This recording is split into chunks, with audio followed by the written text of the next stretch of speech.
Welcome back to Red Devils TV, and all we've got to say is... Yes, Manchester United are on the verge of signing Andre Onana from Inter Milan for a reported fee of €50 million, which is also around £45 million in sterling. So with this deal, I want to say that I'm completely excited over it. It's a 10 out of 10 signing because, one, it's the perfect replacement for David De Gea. He's an upgrade on David De Gea, and we're going to see Erik ten Hag ball form in the new 23 to 24 season, I believe. Anyway, let's look in who is in the chat. And it's Moise Nacho as always. Good evening, mate. Sorry for missing your last video, mate. Honestly, it's all right. Obviously, you're here now, and that's all that matters. The Hive, oh, mate, I've not seen you for ages. How are you doing, lads? Nice to have you in the chat as well. And Moise saying, yes, let's go. And obviously, Luca as well, as always. So having some regulars in the chat as always. So thank you. Getting your comments in down below. But anyway, let's get right into the video. So yes, Andre Onana and Manchester United are on the verge of signing the agreements. The deal was announced ages ago that United are on the verge. It's just coming down to the fee that's in agreement now. Personal terms are not an issue. Manchester United and Andre Onana are all set. Wages are set. Everything else is set almost. So I just want to quickly say as well, Caden, thank you for reminding me, that's pray up for Van der Sar. And yes, obviously Manchester United legend Edwin van der Sar has reportedly from an Ajax announcement and an Ajax statement that Van der Sar has had a bleed on the brain, which is absolutely horrific news. And all we've got to do is wish Edwin van der Sar a speedy recovery and actually hope that he has a speedy recovery. I says, wait, why the fuck am I on a Hive account? Oops, let me switch up a Visual by Bags account. No worries, mate. I'll see you back in a second. Make sure you like the video before you leave. But anyway, obviously, let's just get right into the video. So with everything, let's have a look. He just said that, yes, it's true. I saw new Fabrizio Romano. Exactly. Fabrizio Romano, if you want to come on the show at any point in the time, obviously, Fabrizio Romano, you're always welcome. But anyway, it's time to get business done, in my opinion. And the reason why I think this is such a good signing with Andre Onana is the fact that Andre Onana, for me, is the perfect keeper. He's equally good as shot stopping as David De Gea. He's brilliant when it comes to penalty saves. Plus, his distribution is out of this world. And another highlight, that Andre Onana and Erik ten Hag have worked together in the past, which is absolutely brilliant. Erik ten Hag is known for his lethal Ajax squad throughout the Champions League, winning the Eredivisie, and Andre Onana was definitely a part of that team that helped him gain so much success. And Simon Davis in the chat saying, about time you got business done. We've just signed Mason Mount, mate. I don't know why. This is quite fast for United. Like, we might still be on speed 2 of the treadmill, but for us, we're going 100 miles an hour down the motorway. And Visual by Baz saying, hello, stranger. How are you doing, mate? Nice to have you in the chat. But anyway, let's just obviously talk about what Andre Onana would bring to Manchester United. And the way I think we would set is that with Andre Onana, first of all, he's a goalkeeper that doesn't panic. He's very composed. And like I've already explained, that his shot-stopping ability, his penalty saves, his commanding of his areas, he's absolutely brilliant. And people are disappointed that we have lost David De Gea. I am one of them fans. But you've got to move on. You do have to move on eventually.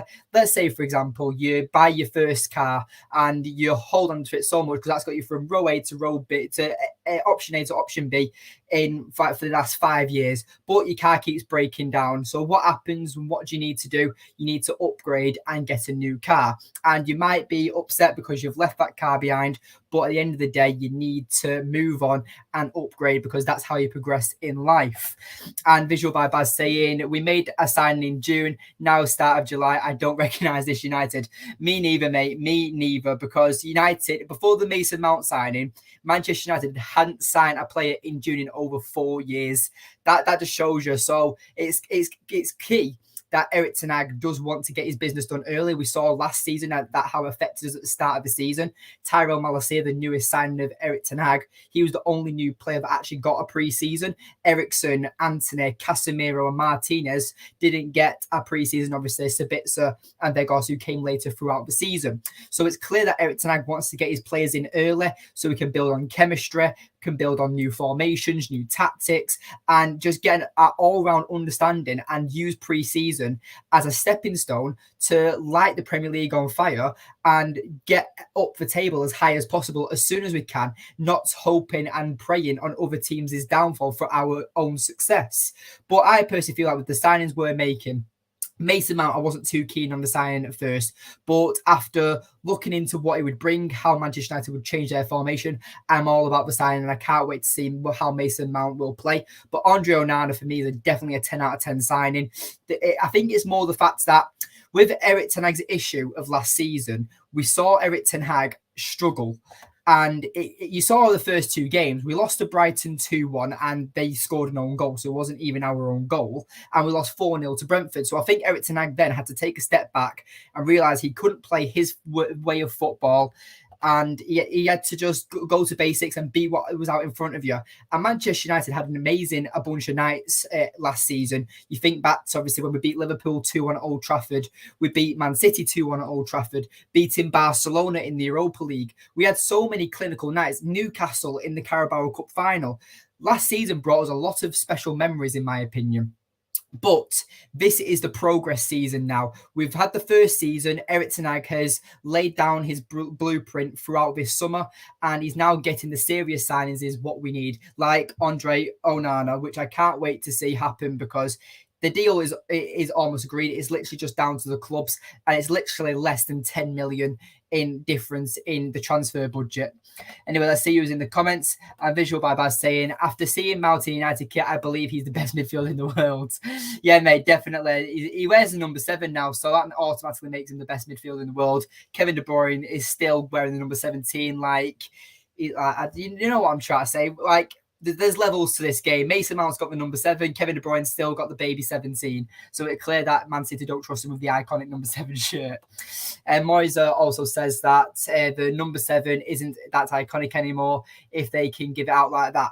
I do see your point on that. But again, my counter argument to that is that when Manchester United signed Ronaldo from Sporting Lisbon as the young potential superstar, almost, Ronaldo wasn't a superstar when he got the number 7. He was given it. He wore the number 28 when he was out in Sporting Lisbon. He wanted to continue with wearing the number 28, but Manchester United gave him the iconic number 7, and the rest is history.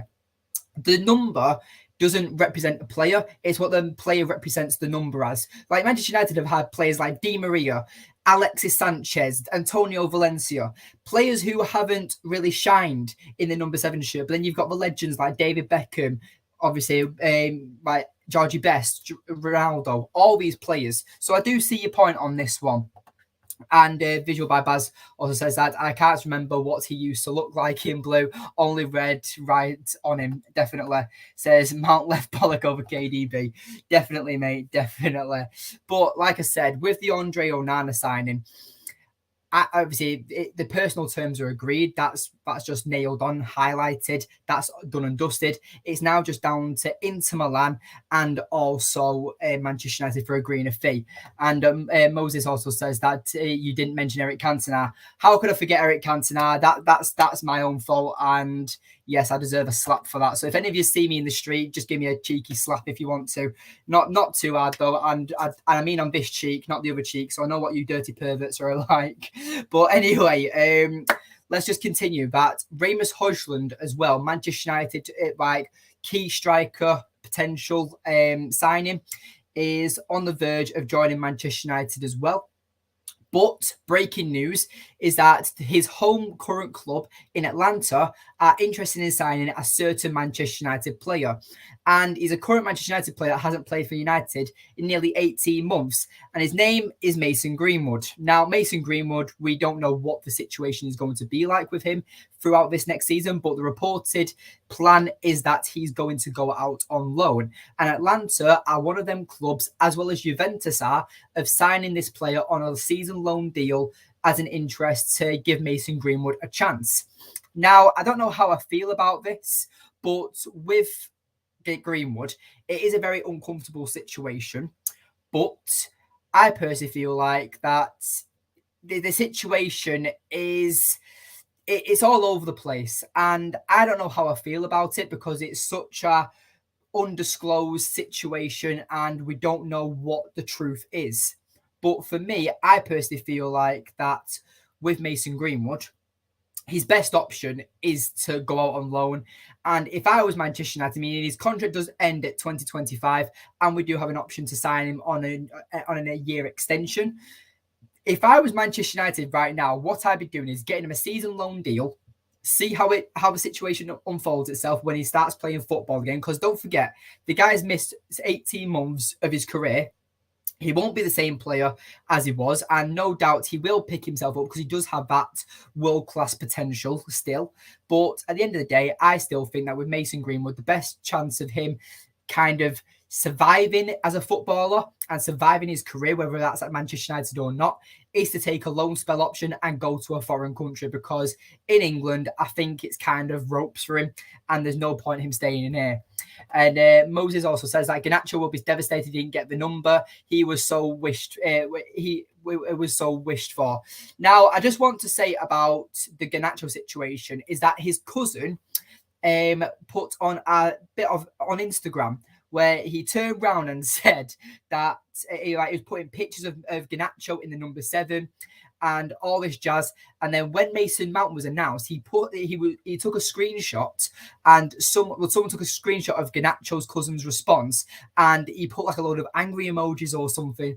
And then obviously the comment has recently been deleted. And Garnacho did go on to like Mason Mount's post when the unveiling was announced. But I think Garnacho's been a professional about this, but there probably is a bit inside him because Cristiano Ronaldo is his idol. I mean, when Garnacho scored his first goal, he did the sue and everything. You know how much Garnacho idolizes Cristiano Ronaldo, and I think he would love to take and follow in his footsteps. Moses also says that I'm in Nigeria, not going to lie, I can't slap you from here. Well, I'll come to Nigeria, mate, then at some point, just so you can personally slap me. And Visual by Baz also says that I don't like this Hojlund signing, not going to lie. 6 goals last season and 16 big chances missed. And with Rasmus Hojlund, I just want to say that with Rasmus Hojlund, I believe it was 20 goals in all competitions for club and country. And I think it was about 5 assists. And for a recent turned 20-year-old, I personally think that's a decent breakout scene. And that's just my opinion.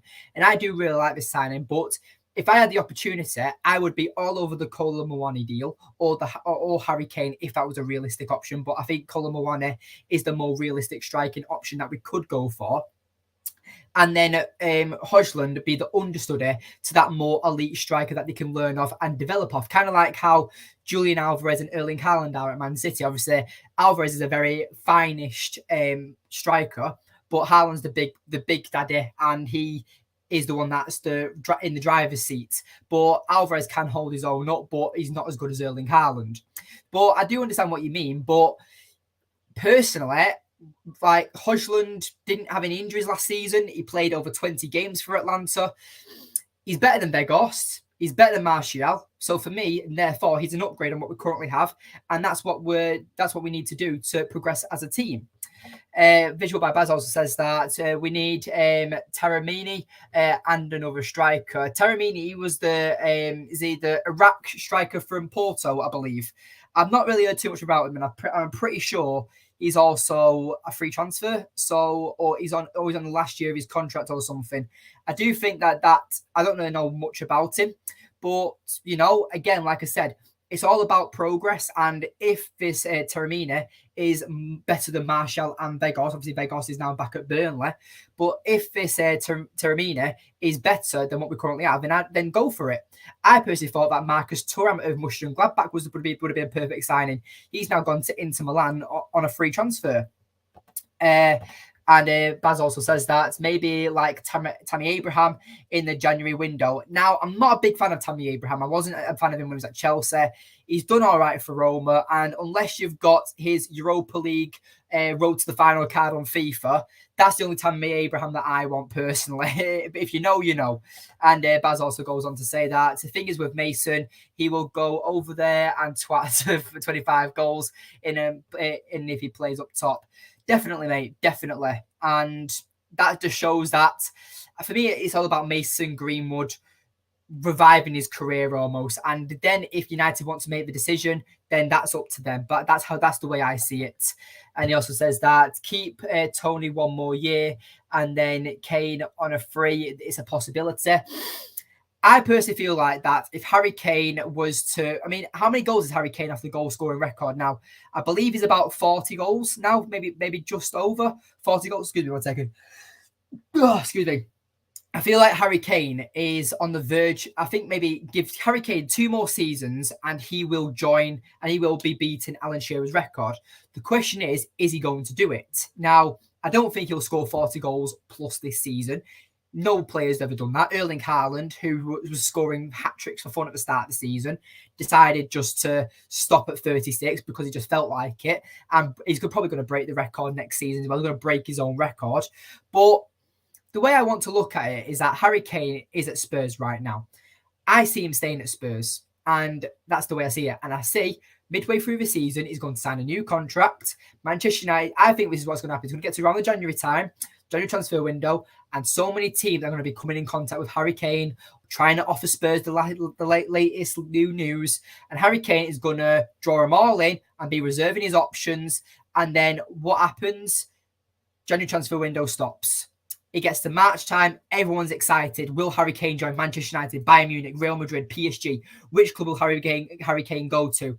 And all of a sudden, here we go. Fabrizio Romano confirms Harry Kane confirms to stay at Spurs for an extra 2 years within a 2-year extension in the contract clause. That's what I see happening. And I think it's not going to shock me when it happens because Harry Kane is meant for Spurs.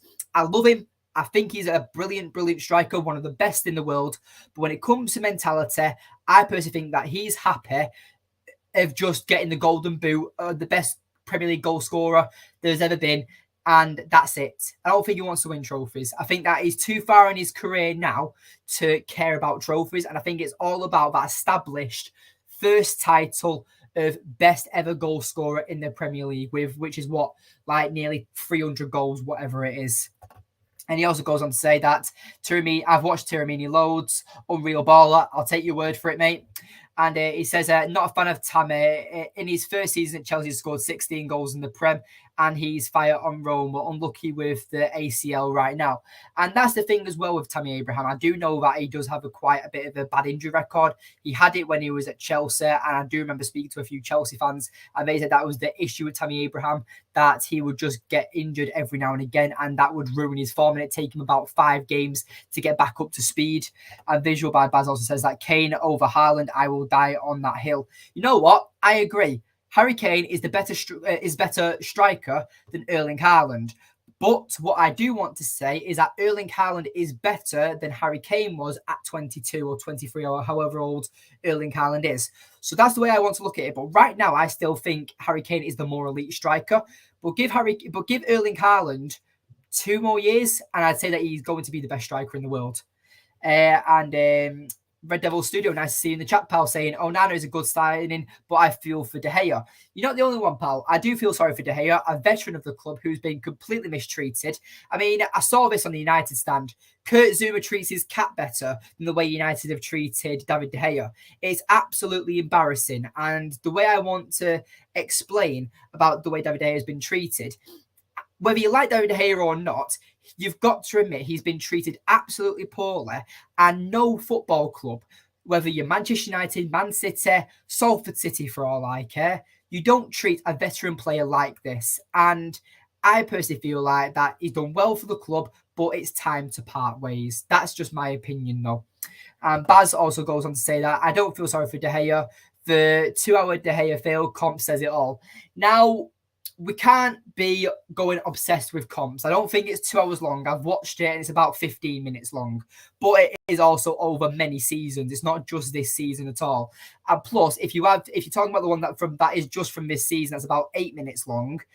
It's mainly just missed key passes and then him missing the occasional save from a cross or a low driven shot. That's where David De Gea does seem to fail. And with Andre Onana in it, I can guarantee that we won't concede more goals. And this is also what I want to say as well, is that we've mentioned that Andre Onana and Erik ten Hag have worked together in the past.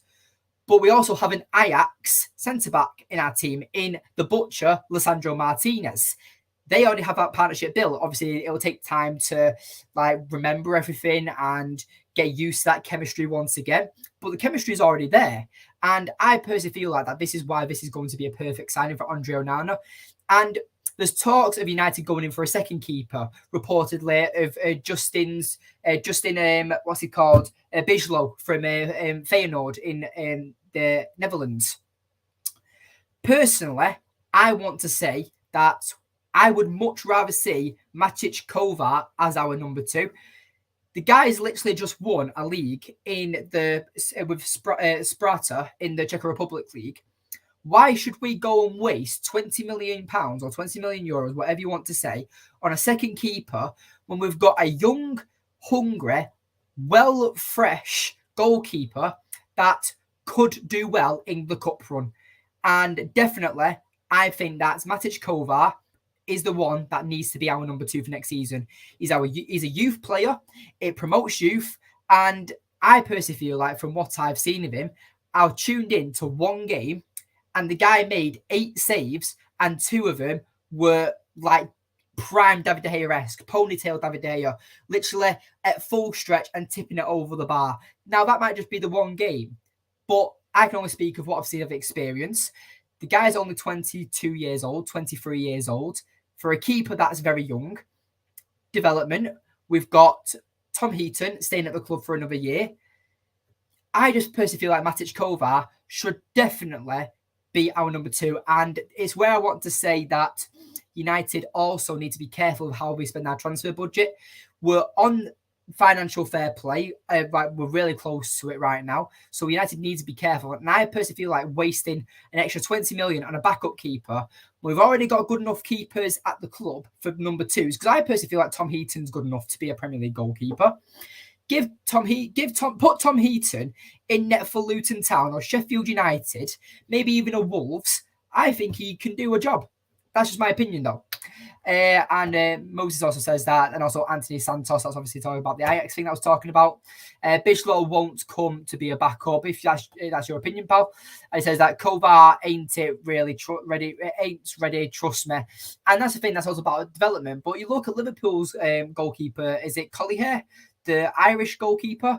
Very good, very experienced, does well in the cup runs, and is getting better and better as the season goes on. So for me, I definitely feel like that with Kovar, he's definitely one of them players that should be one. Let's see what Moses is saying. And Moses says that though I still see United finishing 2nd or 3rd with 2 trophies. Now, I love the optimism, pal. I really do love the optimism. But for me, it's all about progress. Now, if Manchester United next season get more points, let's say we get 80 points next season, but we don't win a trophy, or we go deep into a cup run and we lose another final or something, I'll be gutted. But again, it's all about the progress. I will not be surprised next season if Man City will probably be going for the quadruple. I will not be surprised. They've just won the treble. It doesn't even feel like they've won the treble. But I don't care. And this is the thing. Like when Manchester United won the treble back in '99, from the stories my granddad and my dad have told me, that the whole English world, the whole English footballing world hated us. And they have done ever since. So that's why you've seen teams like Spurs, like all the teams from London, like Arsenal, Spurs, Chelsea fans, all praising Man City for winning this treble. It's only United and Liverpool fans who don't care about it. And as a United fan, I was annoyed because I watched that Champions League final and my blood was boiling when I was watching it. But then when I woke up the next morning, I wasn't as angry as I thought I'd be. And I was just, it is what it is. It was going to happen eventually. And the treble shouldn't have been won that easy. Now, whether you want to say that they bought their success or whether do you know what I mean? It's hard to look at, really. Well, this is an interesting comment. Baz also says that Zion, I can't remember pronounce that last name. It's Sakzuki. That's it. Zion Sakuki for 5 million thoughts. Now, I don't know too much about him, but isn't he that Japanese goalkeeper, I believe. I don't know too much about him, and there's a video coming on, a YouTube shorts coming on about him that's soon, and I'm not seeing much of him, I'm going to be honest. But from what I've heard of him, people are raving about him. Now, Baz, if you want to give us a bit more information about him, feel free. But from what I know of him is not much. I know that he plays in the Japanese league, but that's about it. So when it comes, I mean, let's have a quick look on Google quickly here. It says here in the Manchester Evening News. So I don't know if we can say it here, but it says that Manchester United progressing with Andre Onana transfer and hold Zion Suinsi talks. So Baz, obviously, thank you for coming up with that. 1 second. Excuse me. Sorry. Andre Onana is United's principal target, set to replace out of contract David De Gea, while the club have held talks with the agent of Ua Red Diamond and Japan under-21 goalkeeper Zion Suinski. United have not made an offer for the 20-year-old. So from what I've heard, so just from that, United are interested. I don't think there's not any talks here saying that we've put an official bid in or anything, but for 5 million for a 20-year-old goalkeeper, that looks like, from what Google's saying and what Twitter's saying here, go for it. You know what? Go for it. And Matic Kovar, I do really rate. I'm not going to change my opinion on that. But if Zion Suinski is kind of the next big thing, then this is something that United need to be going for, like the Caicedo situation, where the opportunity to sign Caicedo for 5 million or 8 million, whatever it was. We didn't go for it, and now Chelsea are linked to signing him for 80 million, and United were also linked to him at one point. So the United need to start getting these players early, and if Zion is one of them players, then we need to go get him, and that's just my take of looking at it. Baz also says that he looks like our new backup. Yeah, he is. Thomas Williams, Evening Red Devils. You're all right, pal. Nice to have you in the chat. And Moses also says that I haven't heard of him either. I just saw the news today. And yeah, I'm the same. I've not heard much of him. And I'm going to do a scout report video. If you'd like a scout report, then hit a like on the video. But anyway, Andre Onana, Mason Greenwood and Rasmus Hojlund. Big news, and I'm just looking forward to seeing what happens. I am going to say it now for the people who are watching. This is going to be the last live stream for at least 2 weeks. I am going on holiday on Sunday, and if you can't tell, my suitcase is behind me. So I will be making video content, but it might be a bit unappetizing. I might be sipping out of a coconut in the pool in a massive inflatable unicorn or something. You don't know. Plus, I'm going to Benidorm, so if you want to see extra content with Sticky Vicky, I'll ask her what her favourite Manchester United player is. But anyway, guys, thank you so much for watching. Phoenix, I've just joined Mr. Lot. Sorry, mate, you can go back and watch it. Been a great stream, very interactive. Thank you, everyone who's tuned in for the comments. And anyway, everyone, thank you so much for watching. Subscribe if you're new, and have a good evening. And glory, glory, Manchester United.